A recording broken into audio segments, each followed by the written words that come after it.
ஜெயகாந்தன் சிறுகதைகள். சுயதரிசனம். வாசிப்பது சந்தீப். அந்த வாரப் பத்திரிகையில் தனக்கு உதவி ஆசிரியர் உத்தியோகம் என்று கிளறுவமாகச் சொல்லிக்கொண்டு ஒவ்வொரு நாளும் வந்து குவியும் கதைகளுக்கெல்லாம் அனுப்பியவர்களின் விலாசங்களை பதிவு செய்தும், பிரசுரிக்காமல் தள்ளப்பட்ட கதைகளை வருந்துகிறோம் ஸ்டாம்பு குத்தி திருப்பி அனுப்பியும் விலாசம் எழுதிக் கொண்டிருப்பதையே பணியாக கொண்டுள்ள சிவராமனுக்கு இன்று அவன் பெயருக்கே ஒரு கடிதம் வந்திருக்கிறது. அந்த நீளக் கவரின் மீது சிவராமன், உதவி ஆசிரியர் என்று குறிப்பிடப்பட்டிருப்பதைக் கண்டதில் அவனுக்கு சற்று பெருமிதம்தான். அந்த நீளக் கவரின் வாய்ப்புறத்தை 2 விரல்களால் பிடித்து லாகவமாக வளைவு வளைவாய் கிழித்துப் பிரிக்கிறான் சிவராமன். அதனுள் ஒரு கத்தைக் காகிதமிருந்தும் அதன் நடுவே இருந்து இது கடிதம் என்று சொல்வது போல் தனியாக விழுந்த ஒரு காகிதத்தை எடுத்து இப்படிக்கிறான் அவன். சிரஞ்சீவி சிவராமனுக்கு அநேக ஆசிர்வாதம். பகவான் கிருபையால் உனக்கு சகல செளபாக்கியங்களும் உண்டாகணும்.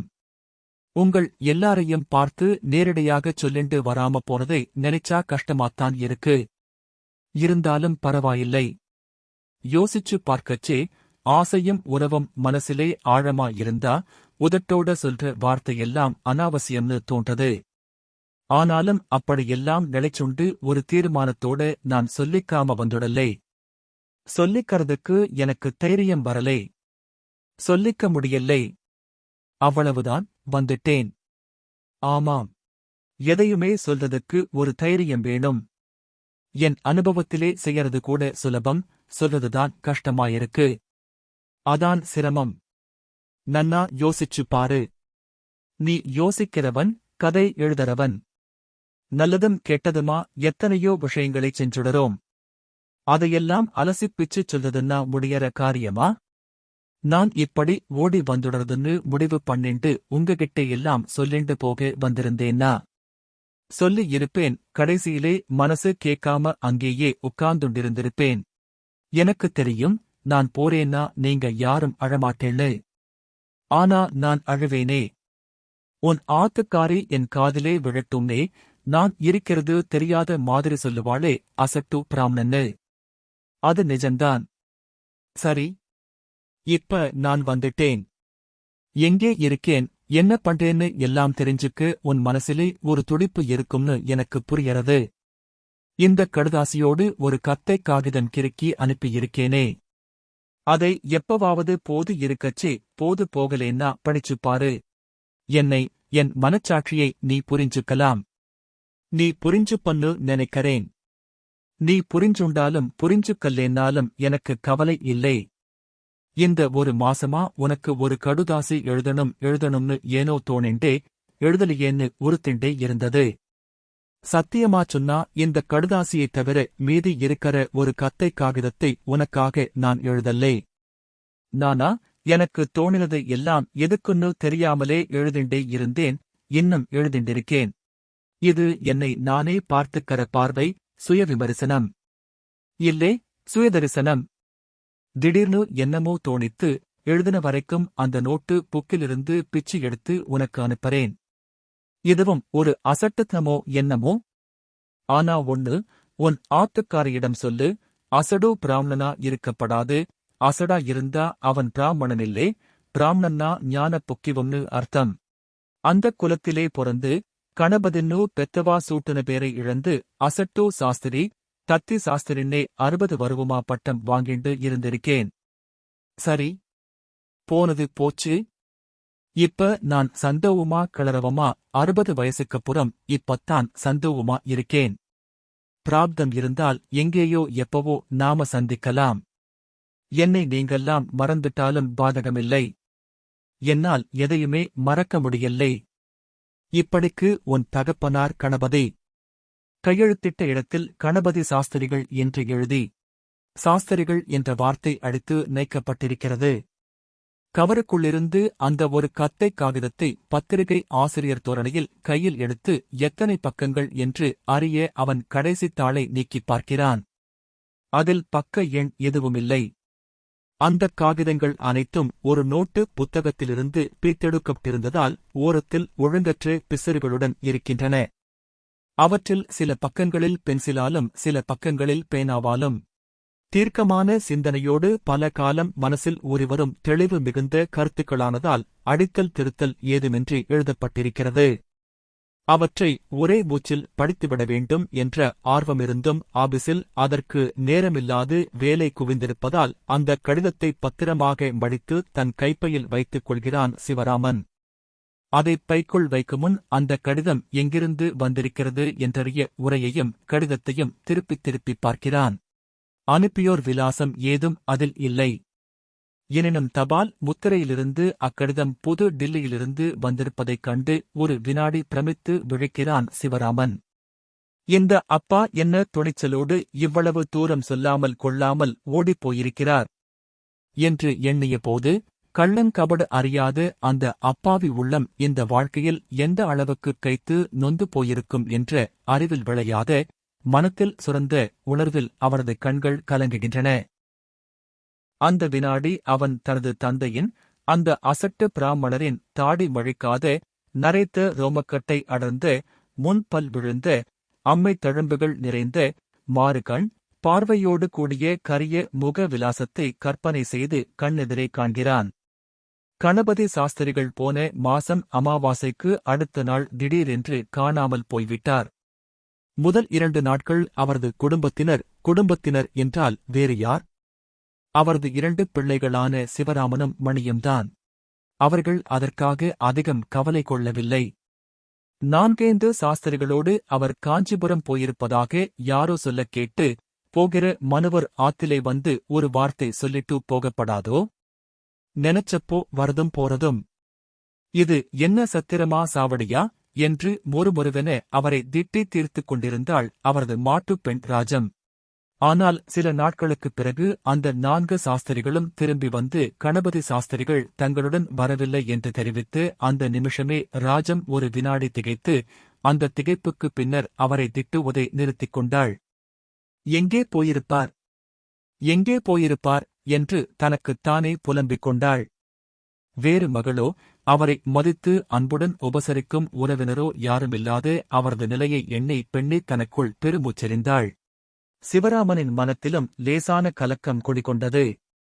தினசரி மாலையில் ஆபீஸிலிருந்து வரும்போது வழியில் உள்ள தெப்பக்குளச் சுவரின் மீது வரிசையாய் உட்கார்ந்து உரத்த குரலில் வாக்குவாதங்களில் ஈடுபட்டிருக்கும் சாஸ்திரிகளின் சபையில் தன் தகப்பனார் இருக்கிறாரா என்று சிவராமனின் கண்கள் அலைந்து தேடி ஏமாந்தன.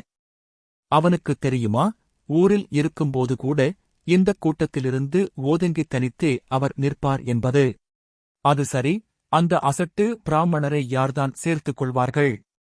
நாளுக்கு நாள் தன் தந்தையின் மீது அவர் என்ன ஆனாரோ, எங்கே நிற்கிறாரோ, அல்லது வேறு ஏதாவது என்று எண்ணி எண்ணி அவர்பால் தன் மனத்துக்குள் ஒரு இரகசியமான ஏக்கம் மிகுந்து கனப்பதை அவன் உணர ஆரம்பித்தான். எனினும் அது பற்றி வெளிப்படையாய் விசாரிக்கவோ பேசவோ அவன் வெட்கப்பட்டான். தன் மனைவி ராஜம் லோகத்திலே இல்லாத அப்பாவை படைச்சுட்டேளே, ஒரேயடியா உருகிப் போகாதேங்கோ என்று எரிந்து விழுவாளோ என்று அஞ்சினான். தன் தம்பியும் தன்னைப் போலவே உள்ளூர அப்பாவுக்காக ஏங்குகிறானோ? அல்லது அந்த அசட்டுக்கிழம் எங்கே தொலைந்தால் என்ன என்று அசட்டையாக இருக்கிறானோ என்று அறிய முடியாமல் தவித்தான். அப்படி அசட்டையாக இருந்தால் அது மகாபாவம் என்று தோன்றியது. சின்ன வயசில் என்ன, இப்போது கூடத்தான் அவரை அப்பா என்று சொல்லிக் கொள்ளவேதானும் தன் தம்பியும் வெட்கப்பட்ட நிகழ்ச்சிகள் எல்லாம் அவன் நினைவுக்கு வந்தன. கணபதி சாஸ்திரிகள் போன்ற ஓர் அழகற்ற கருப்பு பிராமணர் அசட்டு சிரிப்புடன் மாறுகண் பார்வையோடு எதிரில் வந்து நின்றால் யாருக்குமே மதிப்பான எண்ணம் பிறக்காதுதான். அவரை பார்த்தால் சிலருக்கு பரிதாபமாக இருக்கும், சிலருக்கு பரிகாசமாக இருக்கும். அவரும் என்று ஊட்டை வாய் சிரிப்புடன் குழந்தை போல் எதையாவது பேசுவார். பேச்சில் பொதிந்துள்ள அர்த்தத்தை யார் கவனிக்கிறார்கள்? ஆகவே அது பலருக்கு ஒரு போராகவே இருக்கும். பரிதாபத்துக்கும் பரிகசிப்புக்கும் ஆளாகிக் கொண்டிருக்கும் தன்னை அப்பா என்று சொல்லிக் கொள்ளவே தன் பிள்ளைகள் வெட்கப்படுவதில் ஒரு நியாயமிருப்பதாக கருதி வந்தார் கணபதி சாஸ்திரிகள். மொத்தத்தில் கணபதி சாஸ்திரிகளை ஊரில் யாரும் மதித்ததில்லை. சில சமயங்களில் அவமதித்ததுண்டு. மற்ற சாஸ்திரிகளுக்கு எதையாவது பேசி அவர் வாயைக் கிளறி மகிழ அவர் ஒரு பொழுது போக்குச் சாதனம். வீட்டில் அவரது பிள்ளைகளுக்கு அவரால் அவமானம், வெட்கம். அவரது மாட்டுப் பெண்ணுக்கு அவர் மீது வெறுப்பு. ராஜத்துக்கு அவர் மீது தனியாக விசேவமான வெறுப்பு ஒன்றும் கிடையாது. சதா நேரமும் சிடுசிடுத்துக் கொண்டிருப்பது அவள் சுபாவம். அந்தச் சிடுசிடுப்பில் அடிக்கடி வந்து சிக்கிக் கொள்பவர் அவர்தான் என்றால் அதற்கு அவளா பழி? இவ்விதம் யாருக்கும் வேண்டாதவராயிருந்த கணபதி சாஸ்திரிகள் எங்கோ ஓடிப்போனதில் யாருக்கு என்ன நஷ்டம்? இன்னியோட 10 நாளாச்சு, 20 நாளாச்சு என்று அவர்கள் ஏன் நாளை எண்ணிக்கொண்டிருக்கிறார்கள்? இப்படி நம்ம தலையிலே பழியை போடணும்னு காத்துண்டு இருந்திருக்கார் மனுவூர். ஊர்லே என்னைத் தானே சொல்லுவா? நான் அவரை ஒரு வார்த்தை பேசினது உண்டா? மனுஷன் இருந்தும் என் பிராணனை வாங்கினார். இப்போ இல்லாமலும் என் பிராணனை வாங்குறார் என்று பொழுது விடிந்து பொழுது போனால் தன் மாமனாரின் பிரிவுக்காக அவளும் தன் சுபாவப்படி ஏங்கிக் கொண்டு தானிருந்தாள். அவர் இருக்கும்போது ஒரு வார்த்தை கூட அவரை கடிந்துதான் பேசினதில்லை என்று நிஜமாகவே நினைக்கிறாள் ராஜம். இந்த ஒரு மாத பிரிவின் காரணமாக தங்களை விட்டு விலகிப் போன கணபதி சாஸ்திரிகள் உயிருடனாவது இருக்கிறாரா என்று அறிந்து கொள்ள விரும்பும் துடிப்பில் அவர் குடும்பத்தினருக்கு அவர் மீது ஒருவித ஏக்கமும் அன்பும் பிறந்திருக்கிறது.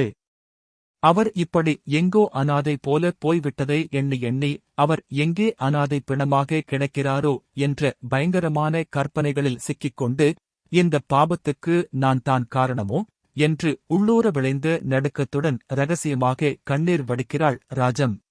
இந்த விஷயம் சிவராமனுக்கோ மணிக்கோ தெரியாது. கடலடி யார ஆடடியே உரச 10 நாட்களுக்கு முன்பு ஆபீஸில் இருந்து வருகின்ற போது தெப்பக்குளக்கரையில் கூடி நின்ற சாஸ்திரிகள் கும்பலில் சிவராமனின் பார்வை கட்டை குட்டையாய் கண்ணன் கரேலென துண்டாகத் தென்படும் தன் தந்தையைத் தேடி வழக்கம்போல் துழாவிய போது அவனை பார்த்துவிட்டார் வெங்கிட்டுவையர். அவனை பின் தொடர்ந்து கடைத்தெருவரை வந்தார். பிறகு தன் பின்னால் யாரும் வருகிறார்களா என்று சுற்றும் முற்றும் பார்த்துக் கொண்டு என்னடா சிவராமா என்றழைத்தார். சிவராமன் திரும்பினான். என்ன, உங்கப்பாவை பத்தின தகவல் ஏதாவது கிடைச்சுதோ என்று நெருக்கமாய் வந்து கேட்டார். வெங்கிட்டுவையர் கணபதி சாஸ்திரிகளின் பாலிய சிநேகிதர், ஒத்த வயது. சிவராமனுக்கு ஏனோதான் பெரிய தவறு புரிந்துவிட்டது போன்ற உணர்ச்சி ஏற்பட்டு குனிந்த தலையோடு, ஒரு தகவலும் இல்லை.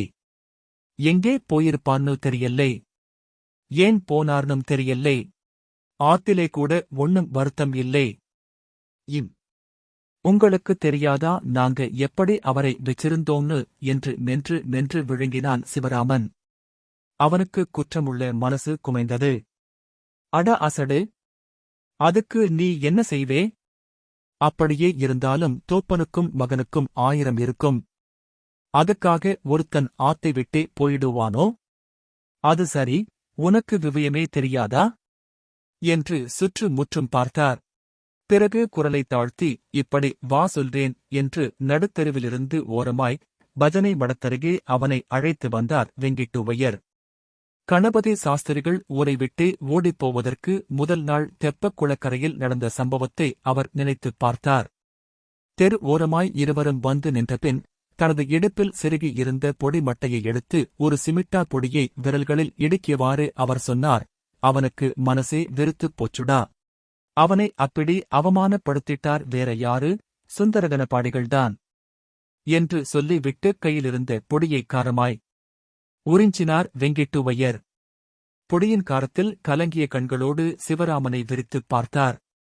சிவராமனுக்கு ஒன்றும் புரியவில்லை.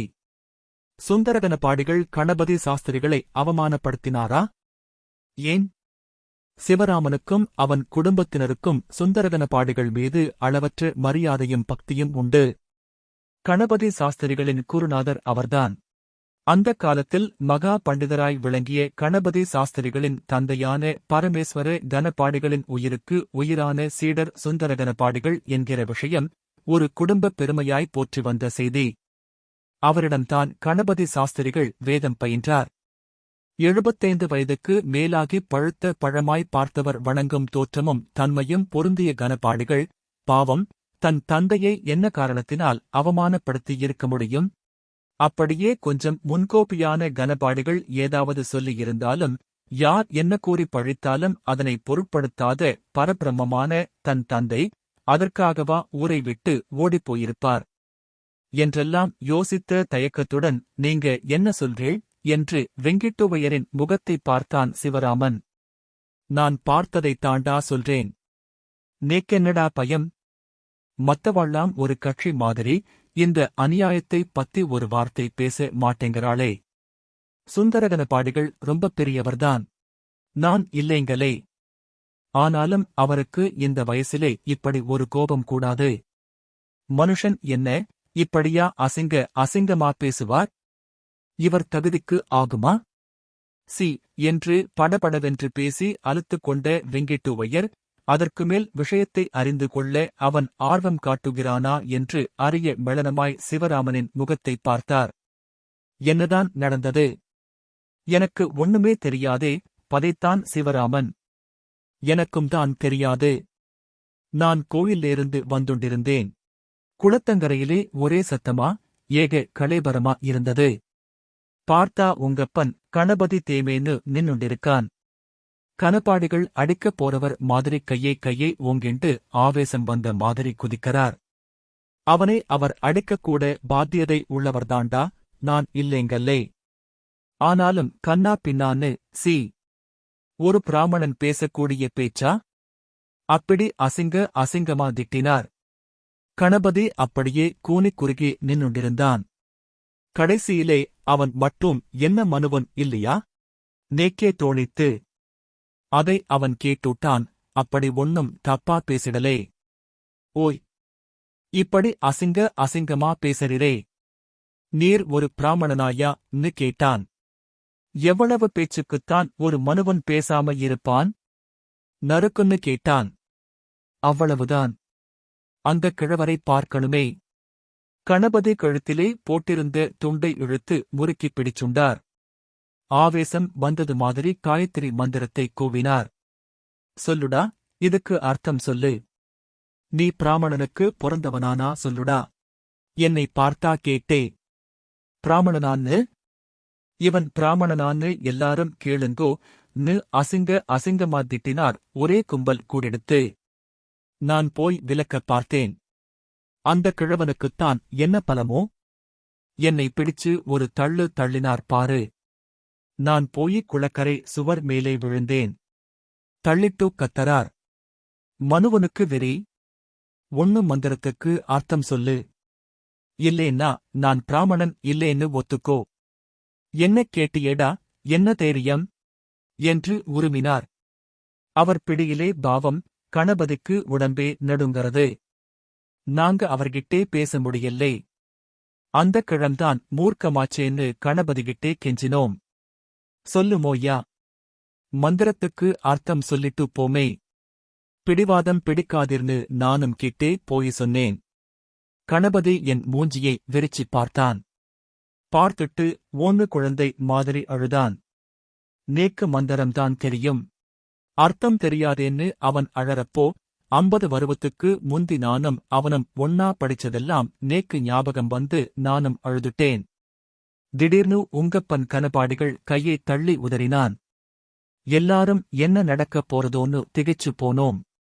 பல்லை கடிச்சுண்டு உடம்பிலிருந்த பூணூலை வெடுக்குனு பிச்சு அறுத்து கனபாடிகள் மூஞ்சிலே எரிஞ்சுட்டு போங்க. நான் பிராமணன் இல்லை. நான் பிராமணன் இல்லேன்னு கோவம் போடற மாதிரி கத்திண்டு ஓட்டமும் நடையுமா 4 வீதியும் சுத்திண்டு அப்ப போனவன்தான் என்ன ஆனானோ எங்கே போனானோன்னு உன்னடை வந்து விசாரிக்கணும்னுதான் நினைச்சிண்டிருந்தேன். நீ என்னடான்னா இந்த விவயமே தெரியாதுங்கரே? என்று தான் சம்பந்தப்படாத இந்த காலத்து பிராமணர்களாகிய தாங்கள் யாருமே சம்பந்தப்படாத கணபதி சாஸ்திரி என்ற தனிப்பட்ட ஒருவனின் விவகாரம் போல் அன்று நடந்த நிகழ்ச்சியை விளக்கினார் வெங்கிட்டுவையர். வெங்கிட்டுவையர் விவரித்த சம்பவத்தில் பொதிந்துள்ள ஒரு சமூக சீரழிவின் கொடுமையை ஆழ்ந்து உணர்ந்த வேதனையில் வாய்மூடி மிளனியனான் சிவராமன். அவரிடமிருந்து விடைபெற்றுக் கொள்ளாமலேயே குனிந்த தலையோடு கலங்குகின்ற கண்களோடு அவன் வீடு நோக்கி நடந்தான். வீட்டிற்குப் போனதும் ஒரு மூலையில் கவிழ்ந்து படுத்துக் கதறி அழவேண்டும் என்று வழியெல்லாம் நினைத்துக் கொண்டே அவன் நடந்தான். ஆனால் அன்று அவன் வீடு சென்றதும் அவ்விதம் செய்யவில்லை. தந்தையின் பிரிவை எண்ணித்தான் அழுவதைக் கண்டு அவள் கோபிப்பாள் என்ற அச்சத்தில் அவன் அந்த ஆசையை கைவிட்டுவிட்டான். தாழ்ந்த குலத்தில் பிறந்த கொடுமைக்கு அழுதால் அதற்கு ஓர் அர்த்தமும் இருக்கும், அனுதாபமும் கிடைக்கும். உயர்ந்த குலத்தில் பிறந்தும் கலியின் விளைவால் விபரீதமாய்ப் போன இந்த கொடுமைக்கு அழத்தான் முடியுமா? அனுதாபந்தான் கிடைக்குமா? சிவராமன் ஆபீஸிலிருந்து வரும்போது வழியில் குறுக்கிட்ட தெப்பக்குளக்கரை சாஸ்திரிகள் கூட்டத்தில் அவன் பார்வை இன்று யாரையும் தேடவில்லை. வீடு சென்றதும் தபாலில் வந்து அந்த காகித கத்தையில் பென்சிலாலும் பேனாவாலும் எழுதப்பட்டிருக்கும் செய்திகளை காலத்தின் அடியே நெஞ்சில் ஏற்றதால் ஒரு வயோதிக இதயத்திலிருந்து தெரித்து விழுந்த இரகசியமான உதரத் துளிகளின் அர்த்தத்தை அறிந்து கொள்ள வேண்டும் என்ற அவசரத் துடிப்பில் நடந்து கொண்டிருந்த அவன் அந்தக் கூட்டத்தையே கவனிக்கவில்லை. சிவராமன் வீட்டை அடையும்போது ராஜம் அடுக்களையில் இருக்கிறாள். மணி இன்னும் வீட்டுக்கு வரவில்லை. அவனுக்கு மவுண்ட் ரோடில் உள்ள ஒரு பெரிய பாதரட்சை கடையில் சேல்ஸ்மேன் உத்தியோகமானதால் இரவு 8 மணிக்கு மேல் கடை அடைத்த பின்பே வீட்டுக்கு வர முடியும். தனது அறையில் சென்று உடைகளை களைந்தபின் முதல் வேலையாக கைப்பையை திறந்து அந்த நீளக் கவரின் உள்ளே இருந்த காகித கத்தையை எடுத்து அந்தரங்கமாய் படிக்க ஆரம்பிக்கிறான் சிவராமன். அவன் படித்த முதல் வரியே ஒரு மகத்தான இலக்கியத்தின் ஆரம்ப வாசகம் போல் அமைந்து இருக்கிறது. இதோ என் கண்முன்னே ஆயிரக்கணக்கான மனுவா சஞ்சரிச்சுண்டிருக்கா. ஒவ்வொரு மனுவாளும் ஒவ்வொரு விதமா இருக்கா. ஒரு விதம் மாதிரி இன்னொரு விதம் இல்லை. 1000ம் 1000 விதம். இந்த மைதானத்திலே எனக்கு முன்னேயும் எனக்கு பின்னேயும் 1000 மனுவா போயிண்டும் வந்துண்டும் இருக்கா. சின்ன வயசிலே குடை ராட்டினத்திலே முதல் தடவை சுத்தினப்ப ஏற்பட்ட மயக்கம் மாதிரி இந்த நிமிவம் என்னை சுத்தி 1000 ஜனங்கள் சுத்திண்டு இருக்கச்சி ஒரு பிரமை தட்டறது. நானும் திருவிழா கும்பலே வழி தவறி சிக்கின்ற குழந்தை மாதிரி திருதிருன்னு முழிச்சு பாக்கறேன். இந்த ஆயிரக்கணக்கான மனுவா முகத்திலே ஒண்ணு கூட தெரிஞ்ச முகமா இல்லை. என்னை கவனிக்கிற முகம் இதிலே ஒண்ணு கூட இல்லைங்கிறதை நினைச்சு பார்க்கறப்போ பரம சுகமா இருக்கு. இந்த டில்லி இருக்கே ரொம்ப புராதன நகரம். அசோகன் என்ன, பாதுவாக்கள் என்ன, வெள்ளைக்காரா என்ன, இந்த தேசத்தையே எத்தனையோ வருவங்களா ஆண்டு வர்ற நகரம் இது. இன்னிய தேதியிலே நாமெல்லாம் உட்கார்ந்துண்டு சொந்தம் கொண்டாடுறோம். எத்தனை தலைமுறைகளை இந்த லோகம் பார்த்துண்டே இருக்கு. இந்த நிமிவம் உயிர் வாழற மனுவு ஜாதியிலே ஒரு நபர் கூட 200 வருவத்துக்கு முன்னாலே இல்லை. 200 வருவத்துக்கு முன்னாலே வாழ்ந்த மனுவு ஜாதியின் ஒரு ஜீவன் கூட இப்போ இல்லை. அது ஒரு பிரிவு, இது ஒரு பிரிவு. அந்தப் பிரிவு எப்போ எப்படிப் போயி இந்த பிரிவு எப்போ எப்படி வந்ததுன்னு யார் சொல்ல முடியும்? இது மட்டும் சத்தியம். அது முழுக்க போயெடுத்து, இது முழுக்க வந்துடுத்து.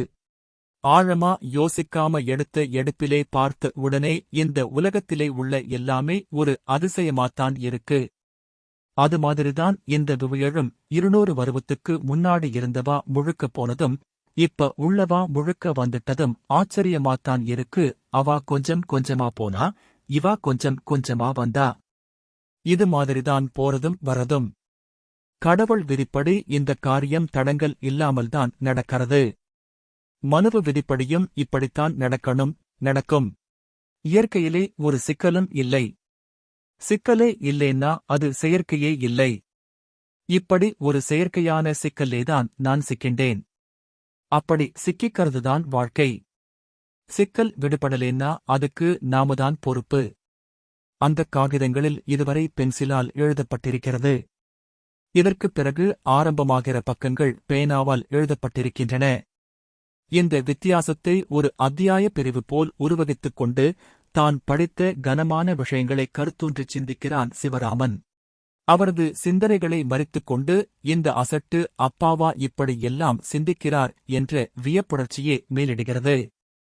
இந்த வினாடி அவன் தனது தந்தையின், அந்த அசட்டு பிராமணரின் தாடி மழைக்காத ரோமக்கட்டை அடர்ந்த, முன்பல் விழுந்த, அம்மை தழும்பு நிறைந்த, மாறுகண் பார்வையோடு கூடிய கரியமுக விலாசத்தை கற்பனை செய்து கண்ணெதிரே காண்கிறான். எழுத்தை தொழிலாகக் கொள்ள வேண்டும் என்ற ஆசையோடு ஒரு பத்திரிகையில் பணியாற்றும் தனது சிந்தனையில் ஏற்பட முடியாத எண்ணங்களும், தன்னால் எழுத்தில் வடிப்பதற்கு கைவரப் பெறாத கலையும் காலமெல்லாம் எல்லோருடைய கேலிக்கும் அவமதிப்புக்கும் ஆளான அந்த அப்பாவி பிராமணனுக்கு எப்படி சித்தியாயிற்று என்ற பிரமிப்பில் விளைந்த நடுக்கத்தோடு அவன் தொடர்ந்து படிக்க ஆரம்பிக்கிறான். என் தகப்பனாரின் முகம் கூட எனக்கு ஞாபகம் இல்லை. அவர் சாகரப்ப எனக்கு வயசு 9. நியாயமா அது எனக்கு ஞாபகம் இருக்கணும். நான் தான் அசடாச்சே, மறந்துட்டேன். ஆனா வயசு ஆகஸ்ட் அவரை பத்தி எல்லாரும் பேசிக்கிறதிலே இருந்து நானும் அவரை பத்தி ரொம்ப தெரிஞ்சுண்டேன். அவர் மகா பண்டிதர். எந்த அளவு அவருக்கு சம்ஸ்கிருதத்தில் பாண்டியத்தம் உண்டோ அந்த அளவுக்கு தமிழிலும் உண்டாம். சுந்தர கனபாடிகள் மாதிரி பெரியவாழ்லாம் அவர்கிட்டே படிக்க கொடுத்து வச்சவா. எனக்குத்தான் கொடுத்து வைக்கல்லே. அம்மா சொல்லுவா, அப்பா மாதிரி நானும் மகா பண்டிதனாகணும்னு. அதுதான் அப்பாவுக்கும் ஆசையாம். அதெல்லாம் அந்த காலத்து பிராமண தம்பதிகளின் லட்சியம். தன் பிள்ளை பிராமண தர்மத்தின் பிரதிநிதியா ஆகணுங்கிறது.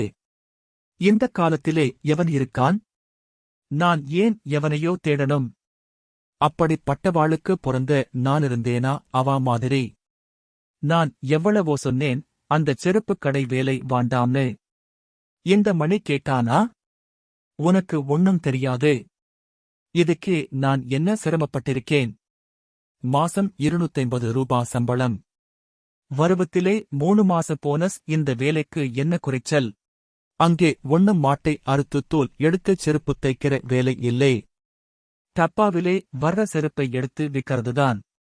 உனக்கு ஒண்ணும் தெரியாது, நீ ஒரு பஞ்சாங்கம். சும்மா இருன்னு என் வாயை அடைச்சுட்டு போயிட்டான் அந்த வேலைக்கு. அது அவன் தப்பா? இல்லை, அது ஒரு தப்பான்னு யோசிச்சு பார்த்தா இந்த கலையிலே எல்லாம் சரிதான்னு தோன்றது. என்ன, என் பிள்ளைகள் என்னைப் போல குடுமி வச்சுண்டு, உடம்பிலே சட்டையும் கால்லே செருப்பும் போட உரிமை இல்லாம இந்த காலம் பார்த்து பரிகசிக்கிற ஒரு ஒதுக்கப்பட்ட கூட்டமா வாழணும்னு நான் ஆசைப்படலே. அதனாலேதான் அவளை இங்கிலீஷ் படிக்க வச்சேன். கிராப்பு வச்சுக்கச் சொன்னேன். இதுக்கு அர்த்தம் என்ன? நான் எப்படி இருக்கணும்னு ஆசைப்பட்டு என்னாலே இருக்க முடியலையோ அப்படியெல்லாம் அவளை ஆக்கி திருப்திப்பட்டுண்டேனா? ஆமா, ஒதுங்கிப்போன்னு சொல்லிச் சொல்லி நானேதான் ஒதுங்கிப் போயிட்டேனே. ஒரு ஜாதி தாழ்ந்தது எவ்வளவு பொய்யோ அவ்வளவு பொய் இன்னொரு ஜாதி உயர்ந்ததும். இது எப்போ தெரியறதுன்னா, தாழ்த்தி ஒதுக்கப்பட்ட ஜாதியைப் போலவே உயர்ந்து ஒதுங்கிப் போன ஜாதியும் படற கஷ்டத்திலே எனக்குத் தெரியறது. என் பிள்ளைகள் பேருக்கு உயர்ந்த ஜாதின்னு சொல்லிண்டாலும் ஊருக்கு பூணூல் போட்டுண்டாலும் நல்ல வேளை. என்னைப் போல ஒதுங்கிப் போன ஜாதி ஆயிடலே. ஆனா அவா கூட என்னை ஒதுக்கி வச்சுட்டாளே. என்னை அப்பான்னு சொல்லிக்க அவ சமமா பழகரவா மத்தியிலே என்னை அப்பான்னு காட்டிக்க எவ்வளவு வெக்கப்பட்டாங்கிறதை நான் எத்தனையோ தடவை பார்த்திருக்கேன். முகம் தெரியாத அப்பாவை நினைச்சு நான் பெருமைப்பட்டுண்டிருக்கேன். கண்ணெதிரே இருக்கிற அப்பனைப் பார்த்து என் பிள்ளைகள் வெக்கப்பட்டுண்டிருக்கு. அது சரி, நானே என்னை நினைச்சு வெக்கப்படறச்சே, அவா படறது தப்பா? மீண்டும் இந்த இடத்திலிருந்து பென்சில் எழுத்துக்கள் ஆரம்பமாகின்றன. சிவராமனின் கண்களில் சுரந்த கண்ணீரால் அந்த எழுத்துக்களும் மறைகின்றன. அவன் சில வினாடிகள் மேல் துண்டால் முகத்தை மூடிக்கொள்கிறான். அழுகிறானா? பிறகு ஒருமுறை பெருமுச்செறிந்து சிவந்த கண்களும் துடிக்கின்ற உதடுகளுமாய் தொடர்ந்து படிக்கிறான். பாரதியார் ரொம்ப கோபத்தோடு கடுமையாய்த்தான் சொல்லியிருக்கார். அர்த்தம் தெரியாம மந்திரம் சொல்றதை விட சிறைக்கப் போகலாம்னு. ஒரு 10 வருவத்துக்கு முன்னே இதை எங்கேயோ படிச்சேன். நான் சொல்ற மந்திரத்துக்கெல்லாம் எனக்கு அர்த்தம் தெரியுமா? நான் யோசிச்சு பார்த்தேன். அன்னிக்கு பூரா முகம் தெரியாத என் தகப்பனாரை, அந்த மகா பண்டிதரை நினைச்சு நான் அழுதேன். அந்த மகா பண்டிதரிடம், என் தகப்பனாரிடம் படிச்ச சுந்தர கனபாடிகளும் மகா பண்டிதர்தான். அவரிடம் படிச்சவன் நான். ஆனா எனக்கு அவர்கிட்டே ஆசான் என்கிற பக்தியை விட அடிப்பாரே என்கிற பயன்தான் அதிகமாக இருந்தது. ஒரு தடவைக்கு மேலே கேட்டா அவருக்கு பொல்லாத கோபம் வரும். அந்த பயத்திலே அவர் ஒரு தடவை சொல்றதைக் கூட நான் ஒழுங்கா புரிஞ்சுக்கல்லே. நான் கிளிப்பிள்ளை மாதிரி வேதம் படிச்சேன். அப்போ அது எனக்கு தப்புன்னு தோணலே. மந்திரங்கள் தெய்வீகமான, புனிதமான, பவித்திரமான விஷயங்களை பத்திப் பேசுறதுங்கிற நம்பிக்கையிலேயே அதை நான் மனனம் பண்ணிட்டேன். தாய்ப்பால்லே என்னென்ன வைட்டமின் இருக்குன்னு தெரிஞ்சுண்டா குழந்தை குடிக்கிறது. ஆனாலும் அது அவசியமில்லையா? நோயாளிக்கு மருந்துதான் முக்கியமே ஒழிய, ஒவ்வொரு மாத்திரையிலேயும் என்னென்ன ரசாயனம் கலந்து இருக்குங்கிற ஞானம் அவசியமா என்ன?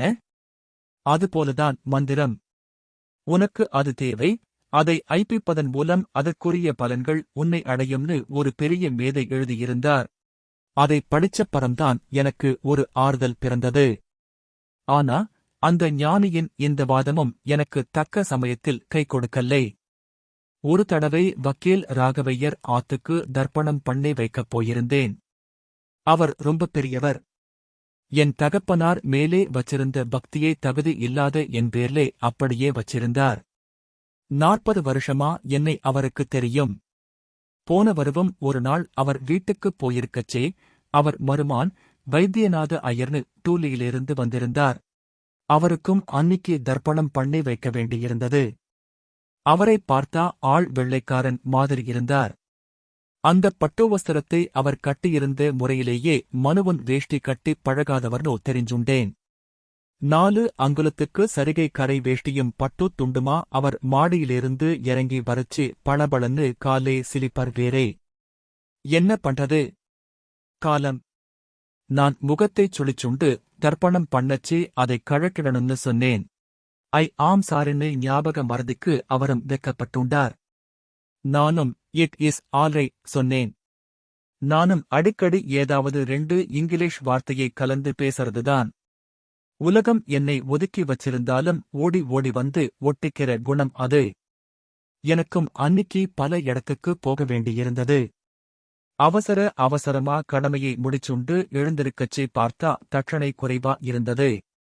இந்த மனுவனுக்கு ஒண்ணுமே தெரியலையேங்க அலட்சியத்தோட, என்ன சுவாமி தட்சணை குறையறதேனேன்.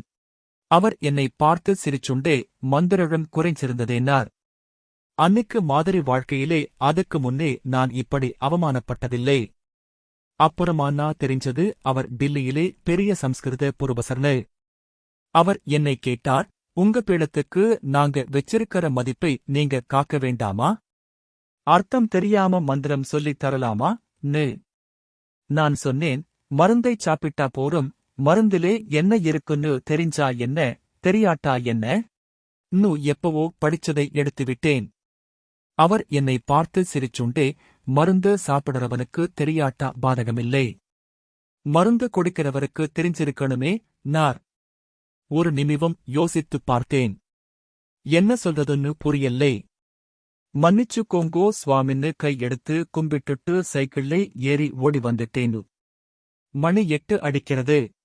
ராஜம் அடுக்களையிலிருந்து அறைக்குள் வந்து அவன் முதுகில் உரசியவாறு நின்று அவன் தோள் வழியே அவன் படிக்கும் காகிதங்களைப் பார்க்கிறாள், ஏதோ ஆபீஸ் விவகாரம் என்ற அலட்சியத்தோடு. இன்னும் முடியலையா? சாப்பிட வரேளா என்ற குரல் கேட்டு அவன் கவனம் கலைந்து அவளைப் பார்க்கிறான். மணியம் வந்துடட்டுமே என்று ஒரு பயந்த புன்னகையோடு அவன் வேண்டிக் கொள்கிறான். இந்தக் குப்பைகளையெல்லாம் ஆபீஸோட வச்சுக்கப்படாதோ என்று சிடுசிடுத்தவாறு மேரை மீது கிடந்த ஒரு வாரப் பத்திரிகையை எடுத்துப் பிரித்துக் கொண்டு சுவரோரமாக உட்காருகிறாள் ராஜம். அவன் அடுத்த காகிதத்தை புரட்டுகிறான். 60 வருவமா அர்த்தமில்லாமல் பேத்திண்டே வாழ்ந்திருக்கேன். என்னைப் போல மனுவாளாலேதான் பிராமண தர்மமே அவமானப்பட்டுடுத்து. ஒவ்வொரு நாளும் ஒவ்வொரு வேளையும் சந்தியாவதனம் பண்றச்சே எல்லாம் ஏதோ குத்தம் செய்யற மாதிரி ஒரு உறுத்தல். பொய்யாவே வாழ்ந்துட்ட மாதிரி ஒரு புகைச்சல். சாஸ்திரங்கள், வேதங்கள் எல்லாம் இந்த காலத்தினாலே மதிப்பிழந்து போயிடுத்துன்னு நான் சொல்ல மாட்டேன். அதுக்கு உரிய மதிப்பை, மரியாதையை நாமே உணர்ந்துக்கலேங்கிறதுதான் எனக்கு தெரியற உண்மை. இந்த ஒரு மாசமாத்தான் நானே ஒரு மனுவன்னு எனக்கு தெரியறது. இதுக்கு முன்னே நாடகத்திலே வர்ற மாதிரி நான் வேவம் போட்டோண்டு, யாரோ எழுதிக் கொடுத்த வசனங்களை பேசற மாதிரி மந்திரங்களை மனசிலே ஒட்டாம உதட்டிலே ஒட்டிண்டு தெரிஞ்சேன். எனக்கு தெரிஞ்சவா இப்ப யாராவது என்னை பார்த்தா அவளுக்கு தெரிஞ்ச கணபதி சாஸ்திரி நான் தான்னு சொன்னால் கூட நம்பவே மாட்டா. எங்கேயாவது கண்ணாடியிலே என் உருவம் திடீர்னு தெரியறப்போ எனக்கே என்னை நம்ப முடியலே. ஆமாம், என் மனசிலே இருக்கிற என் உருவம் குடுமி வச்சுண்டிருக்கு, 16 தரிச்சுண்டிருக்கு. 60 வருவு நினைப்பு அவ்வளவு சீக்கிரம் மாறிடுமா? நினைப்புத்தான். இப்ப நான் பிராமணனும் இல்லை, சாஸ்திரியும் இல்லை. எனக்கு, என் மனசாட்சிக்கு துரோகம் செஞ்சுக்காத ஒரு நேர்மையான மனுவன் நான். நான் பொருந்த குலத்தை நான் ரொம்பவும் மதிக்கிறேன். ரொம்ப பெரியவாள் செய்ய வேண்டிய காரியத்தை எல்லாம் போலித்தனமா நான் செஞ்சுண்டு இருக்கிறது, அவளை நான் மதிக்கிறது ஆகாது. எல்லாரும் என்னை கிறுக்குன்னுதான் சொல்லுவா இப்பவும். சொல்லட்டுமே. அன்னிக்கு குளத்தங்கரையிலிருந்து வந்த கோலத்தை பார்த்தவா எனக்கு பைத்தியம் பிடிச்சுடுத்து நுதான் நினைச்சுண்டு இருப்பா. சுந்தர கனபாடிகள் மாதிரி இருக்கிறவாளுக்கு புரோகிதம் கிளறவமான ஜீவிதம்தான். அவன் என்னை என்னதான் வைத்திருந்தாலும் அவரை நினைச்சு நான் நமஸ்காரம் பண்றேன். என் கண்ணைத் திறந்துவிட்ட குரு அவர்தான். இந்த உலகமே அவர் ரூபத்திலே வந்து என்னை பிடிச்சுண்டு, நீ பிராமணனா சொல்லு, இந்த மந்திரத்திற்கு அர்த்தம் தெரியாதவன், நீ பிராமணனா சொல்லுன்னு உலுக்கின மாதிரி இருந்தது. அவர்தான் எனக்கு பிரம்மோபதேசம் செஞ்சு வச்சு பூணூல் போட்டவர். அவர் சொல்லிக் கொடுத்ததைத்தான் நான் இத்தனை காலமா சொல்லிண்டு இருந்தேன். அது தப்புன்னு அவரே சொல்லிட்டார். எப்படிப் பார்த்தாலும் அவர்தான் என் குருநாதர். அவரை நான் நமஸ்காரம் பண்றேன். இப்போ நான் கிராப்பு வச்சுண்டூட்டேன். சட்டை போட்டுண்டேன், செருப்பு போட்டுண்டேன். இதெல்லாம் நன்னாத்தான் இருக்கு. எனக்கு நினைச்சு பார்த்தா சிரிப்பா வரது. சாஸ்திரிகள்னா செருப்பு போட்டுக்கப்படாதாமே. ஆனா சைக்கிளே மட்டும் போலாமாம். என்னோட சைக்கிள் 40 ரூபாய்க்கு சிவராமன்தான் வாங்கித் தந்தான். வாங்கும்போதே அது கிழம். இப்ப யாரு அதை உபயோகப்படுத்திண்டிருப்பா? சிவராமனா? மணியா? கிழங்களும் உபயோகப்படுமே. சாகர வரைக்கும் படித்துக் கொண்டிருந்த சிவராமன் தலை நிமிர்ந்து கூடத்து சுவரோரமாக நிறுத்தியிருந்த சைக்கிளை பார்க்கிறான். அவன் முகத்தை பார்த்து அவன் பார்வை வழியே முகம் திரும்பி கூடத்தில் நிறுத்தியிருந்த கணபதி சாஸ்திரிகளின் சைக்கிளை ராஜமம் பார்க்கிறாள். அந்த நிமிவம் வார்த்தைகள் ஏதுமற்ற மெளனத்திலேயே அவர்கள் இருவரும் ஒரே விஷயத்தைப் பற்றி பேசாமலேயே மன உறுத்தலை பரஸ்பரம் பரிமாறி உணர்ந்து கொள்கின்றனர். திடீரென ஒரு விம்மலுடன் ராஜம் அந்த மெளனத்தை கலைக்கிறாள். இந்த பாழும் பிராமணர் எங்கே போய்த் தொலைஞ்சாரோ? ஒரு சேதியும் தெரியலையே. நாள் ஆகஸ்ட் என் மனசை போட்டு என்னென்னமோ செய்யறதே. உங்ககிட்டே இப்ப மனசை விட்டு சொல்றேனே. அவர் இல்லாம எனக்கு இந்த வீடே வெறிச்சுனு இருக்கு. நீங்க ஏதாவது சண்டை போட்டேடா? இப்படி 2 பிள்ளைகள் மலையாட்டமா இருந்தும் இப்படி அனாதையாய் போகணும்னு அவர் தலையிலே எழுத்தா என்று கையிலிருந்த வார பத்திரிகையால் முகத்தை மூடிக்கொண்டு அழுகிறாள் ராஜம். ஒன்றுமே தெரியாத அசடு என்றுதான் தீர்மானித்திருந்த தன் தந்தையின் உள்ளுணர்வுகளை அறிந்து பிரமித்தது போலவே அவர் மீது வெறுப்பைத் தவிர வேறு பாசமேதும் இல்லாதவள் என்று இதுநாள் வரை தான் எண்ணியிருந்த ராஜத்தின் மன உணர்வுகளை திடீரென அறிய நேர்ந்ததும் எல்லா விஷயங்களிலும் ஏதோ ஒரு மகத்துவம் நமக்கு தெரியாமல் ஒளிந்திருக்கிறது என்ற உணர்வில் மேய்ச்சிலிருக்கிறான் சிவராமன். மேஜை மீதிருந்த காகிதக் கத்தையில்தான் படித்திருந்த பக்கங்களை எடுத்து மெளனமாய் அவளிடம் நீட்டுகிறான். அப்போது அவன் விழிகளில் தைரியமான 2 சொட்டு கண்ணீர் துளித்திருந்து பொட்டென உதிர்கிறது. என்ன கடுதாசியா? அவரா எழுதியிருக்கார்? என்ற பரபரப்போடு அவர் எங்கோ உயிரோடு இருக்கிறார் என்ற ஒரே திருப்தியில் ஆனந்தமயமாகி அதை வாங்கிப் படிக்க ஆரம்பிக்கிறாள் ராஜம். இப்போதுதான் வீட்டிற்குள் வந்த மணி அவள் வார்த்தைகளை அரைகுறையாய்க் கேட்டவாறு, அப்பாவா? எங்கே இருக்கார்? என்று கூவியவாறு ராஜத்தின் அருகே உட்கார்ந்து அவளோடு சேர்ந்து அந்த கடிதத்தை படிக்க முயல்கிறான். மணி 9 அடிக்கிறது. அவர்களில் யாரும் இன்னும் சாப்பிடப் போகவில்லை. அந்த ஒரு கத்தை காகிதம் இப்போது முடிவதாக இல்லை. தன்னை விட்டு எங்கோ விலகிக் கிடக்கும் அவரை முழுமையாக அறிந்து கொள்ளும் ஆவலில் ஆளுக்கு ஒரு பக்கத்தை அவர்கள் படித்துக் கொண்டிருக்கின்றனர். அந்தக் காகிதத்தில் ஏதோ ஒரு பக்கத்தை படித்துக் கொண்டிருந்த மணி திடீரெனக் கூவுகிறான், வெல்டன் பாதர். அந்த காகிதங்களில் அவர்கள் அறிவது, அவர்கள் கண்களுக்கு தெரிவது, அவர்கள் தரிசிப்பது, அந்த குடும்பத்தைச் சேர்ந்த இந்த 20ஆம் நூற்றாண்டில் வாழ நேர்ந்துவிட்ட கணபதி சாஸ்திரிகள் என்ற தனிப்பட்ட ஒரு பிராமணரை மட்டும்தானா? இந்த வாசிப்பை கேட்டதற்கு நன்றி.